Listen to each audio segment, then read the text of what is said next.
Now we're all faced up. We're good.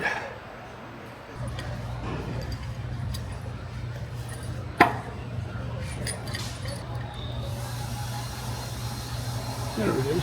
I just want to leave it loose. I just want it in there.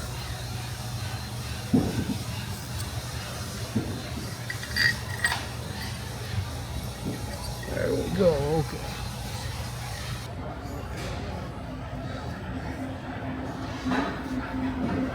It's the rubber ducky.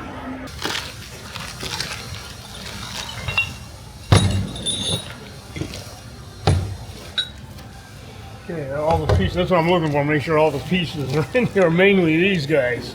If there's no big issues here and only needs a minor shim, it'll take 15-20 minutes and then we'll start with the auger.